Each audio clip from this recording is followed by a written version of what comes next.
विश्वास कर देता है ना, तो फिर आपको सारी चीज़ें उस पर ही छोड़ देनी होती है। मतलब कि कोई भी डर हो, कोई भी मतलब आपको कुछ भी हो, आप एक बार परमात्मा पे छोड़ देते हैं तो फिर आपको उसके बारे में सोचना ही नहीं है, फिर वो ही संभालेंगे। और दूसरी तरफ हमें घर से ये भी सिखाया जाता है कि ये ध्यान रखे, रात को अकेले में ना चले, ये सब भी सिखाया जाता है। तो अगर परमात्मा पर संपूर्ण विश्वास कर ही दिया है तो क्या हमें ये सब चिंता करके आगे चलना चाहिए, या फिर बस यही विश्वास के साथ चलना है कि बाहर कदम रखा है तो परमात्मा हमारे साथ है, तो अब कोई चिंता का विषय नहीं है। सबसे पहली बात परमात्मा के लिए समर्पण कितना सही है, उस बात को निश्चित करना होगा। केवल कह देने से हम भगवान के लिए समर्पित हैं। अर्जुन कहता है शिष्य से हम साधु नाम स्वामी प्रपन्नम, भगवान की कृष्ण से कहता है कि प्रभु मैं आपका शिष्य हूँ, मैं आपकी प्रपत्ति स्वीकार करता हूँ। परंतु भगवान को नहीं लगा कि ये हम वास्तविक में प्रपत्ति स्वीकार किया है। फिर दोनों में आपस में काफी वार्ता होती है, चर्चा होती है, और तो भगवान को कहना पड़ता है सब धर्मान करके जाए माने कम शरणागति। अगर उसकी शरणागति हो गई होती, उसकी विपत्ति हो गई होती, तो भगवान को ये कहने की जरूरत ही नहीं थी कि तू मेरी शरण में आ जा। और शरणागति जो है, और जैसे कुछ महात्मा कहते हैं विपत्ति में जीव परमात्मा के चरण पकड़ता है, और शरणागति में परमात्मा उसको स्वीकार करते हैं। इस प्रकार से लोग अर्थ करते हैं, परंतु वास्तविकता ये है कहने मात्र से कोई ना तो प्रबंध होता है, ना प्रपत्ति होती है, ना शरणागति होती है। हम सुबह से शाम तक शरणागति का जो मंत्र है उसका जप करते रहते हैं, और हम कहते भी रहते हैं कि ये मन बुद्धि प्रभु आपके हैं, शरीर आपका है, सब कुछ आपका है, परंतु अंदर से इस बात को हम स्वीकार नहीं कर पाते, और न परमात्मा स्वीकार करता है। ये जीव मेरे शरण में आ गया है। जब तक हमारा अहंकार जिंदा है, अहंकार के कारण मान बुद्धि चित्त ये दो भी हैं, एक मेरा व्यक्त है, दूसरी बात ये है एक है। चित्त भी मन बुद्धि अहंकार के रूप में सब कार्य कर रहा है। भिन्न जो भी कार्य हैं, जैसे मनन करना और संकल्प विकल्प करना, ये सब कार्य करने से वो मन कहलाता है। निर्णायक स्थिति में होने से वो बुद्धि कहलाता है। और कर्ताहमिति का जो भाव है, मैं करता हूँ, मैंने किया है, मैं कर रहा हूँ, मैं करूँगा, इस प्रकार का जो भाव है वो उसका अहंकार बोल रहा है। और चित्त में जाके ये जो कुछ भी हमारे क्रियमान वर्तमान में जो कर्म हो रहे हैं और उनके संस्कार का वो चित्त में संग्रहित हो रहे हैं। तो चित्त एक संग्रहालय है, उसमें अनेक जन्म जन्मांतर के संस्कार स्थिर हैं, दृढ़ हैं, इकट्ठे हैं। जब जीव का अहंकार चला जाता है तब क्या होता है कि जैसे ये वस्तु यहाँ लावारिस पड़ी है, इसका कोई मालिक नहीं है, तो आश्रम इसको संभाल लेता है, तो ये लावारिस है। इसी प्रकार से ऐसे किसी के ऐसे ही राष्ट्रीय भूमि में कोई चीज़ पड़ी हुई है और कोई उसका अधिकारी नहीं है, किसी का उसके ऊपर वक्त नहीं है, अधिकार नहीं है, तो फिर उसको प्रशासन अपना मान लेता है। इसी प्रकार से जीव के ऊपर किसी का स्वत्व ना हो। हम कहते हैं हमारा मन है, हमारी बुद्धि है, हमारा शरीर है, हम चलते हैं, हम उठते हैं, हम ये करते हैं, हम ये करते हैं, हम ये किया, हम ये कर रहे थे, और जब तक ही हमारा अहंकार। जबकि वास्तविकता यह है कि जब हम प्रगाढ़ नींद में सोते हैं, गहरी नींद में हम सोते हैं, तो हमें ये भी नहीं मालूम होता है कि हम किस राष्ट्र में हैं, किस प्रदेश में हैं, किस ग्राम में हैं, किस पलंग पे हैं, भूमि पे हैं, और वहाँ का मौसम कैसा है, क्या है, हमारे साथ कोई है या नहीं है। उस समय हमारे मान, बुद्धि और अहंकार सब शांत करते हैं। जब हम जागते हैं तो हमारा अहंकार सबसे पहले जागता है और वो कहता है मेरे को बहुत अच्छी नींद है।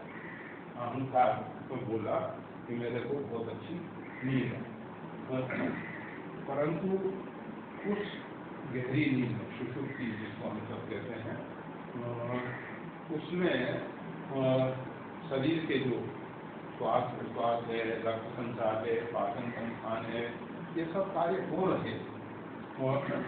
और हमारे बिना संकल्प, अभी हम जल पिएंगे तो जब हम संकल्प करेंगे तब जल हमारे अंदर उतरेगा।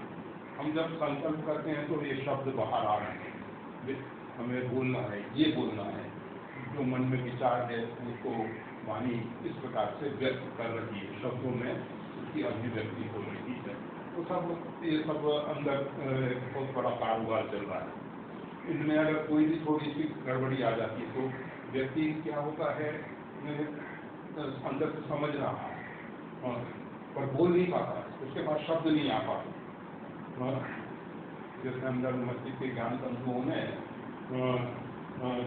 कहीं भी थोड़ी रुकावट आ गई, कुछ हो गया रक्त का या किसी का, तो उसके कारण से फिर वो सब विचार तो चल रहे हैं परंतु वो बोल नहीं सकते।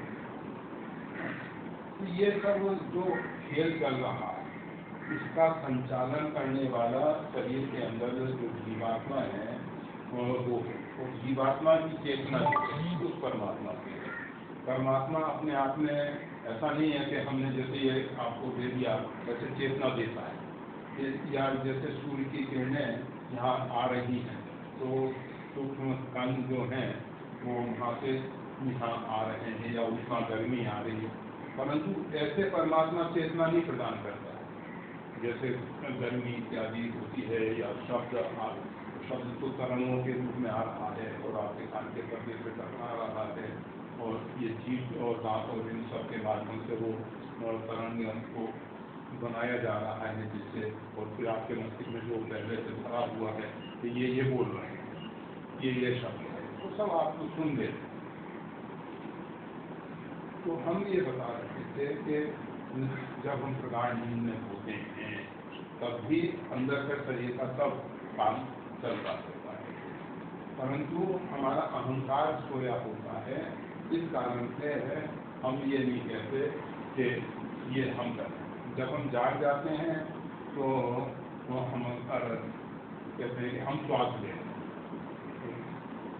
सोते समय भी श्वास चल रही थी, जागने पे भी श्वास चल रही है, दोनों में कोई भेद नहीं है, परंतु जागने पर मिथ्या अहंकार है हमारा।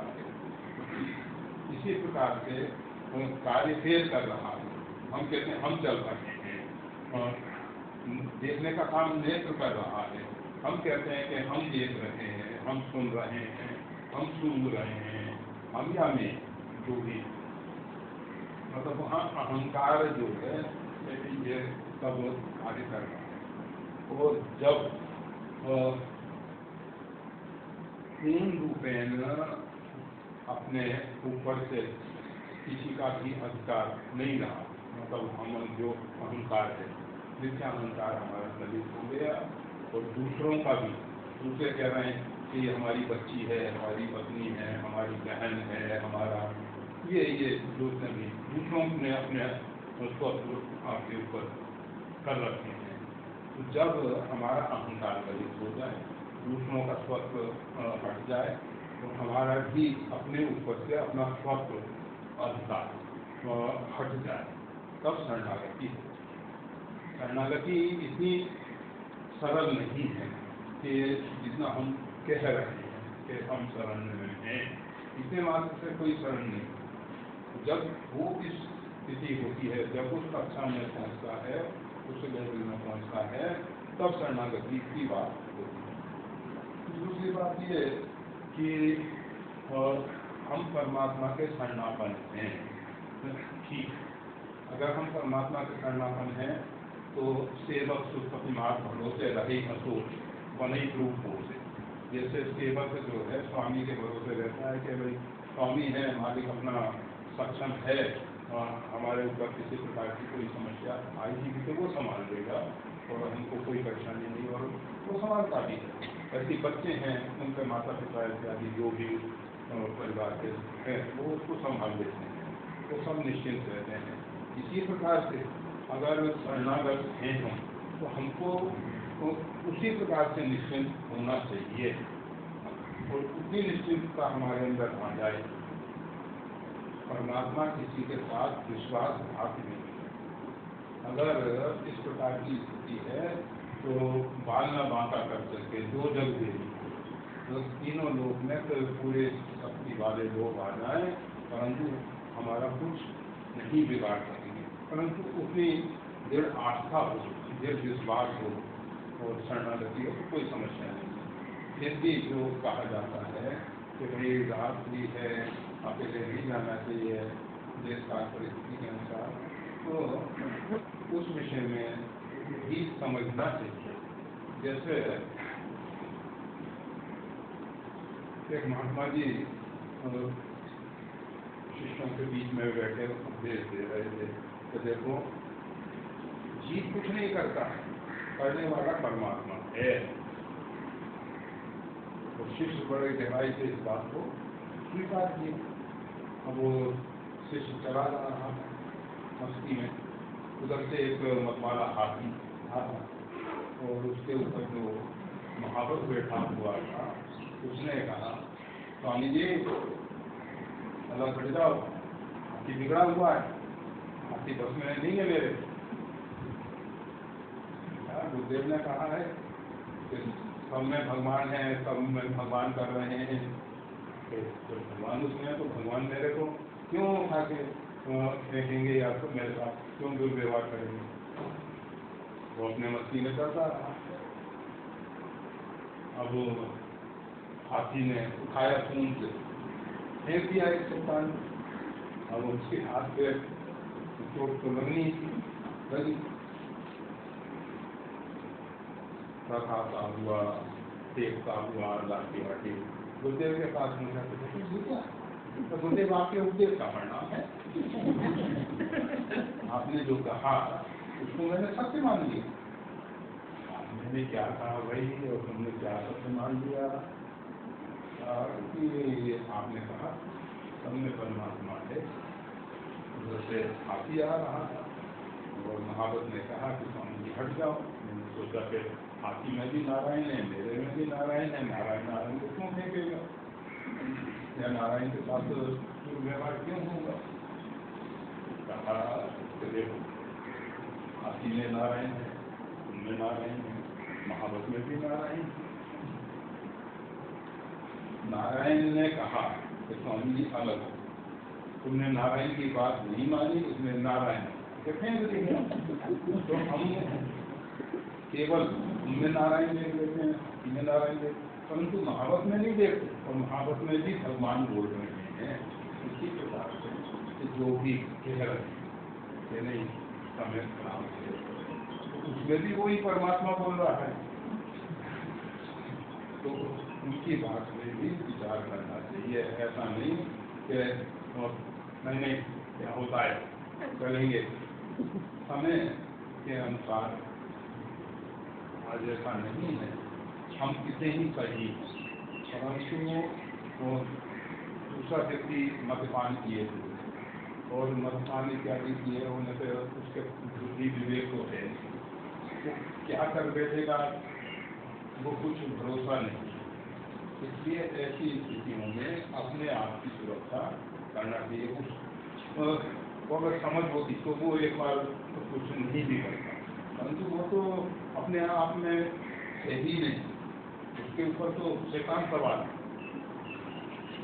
कर रखा है उसकी तो खराब। और नाना प्रकार के मद्यपान, कोई शराब ही का मद्यपान नहीं है, किसी में अपने बल का नशा है, किसी में बुद्धि का नशा है, किसी में अपने परिवार का, किसी में धन का, अनेक प्रकार के मत हैं। मदपान जो है तो अनेक प्रकार के मत हैं, तो उसमें कौन सा मदपान करके बहुत से व्यक्ति हैं कि हमारे पास तो ऐसा नहीं है, हमारे नेताओं के साथ हमारा संबंध है, हमारा कुछ के साथ संबंध है, क्या हमारा बिगड़ जाएगा, वो भी एक नशा। तो ऐसे मद्यपान किए हुए समाज में बहुत व्यक्ति हैं, और उनके सामने हम ठीक है भगवान को रक्षा करते हैं, करेंगे जरूर करेंगे, अगर खून पहचाना फिर भी अपने आप में जितना बचाव हो सके बचाव करने की जरूरत है इन मद्यपानियों से। और ऐसा न सोचें कि सदव्यवहार होगा। पशु है और सींग वाले पशु हैं, हिंसक पशु हैं, और जरूरी नहीं है कि वो हमेशा सही ही व्यवहार कर पाएंगे। इसको सावधान रहना अच्छी बात है। इसमें जहाँ की जैसी व्यवस्थाएं उसके अनुरूप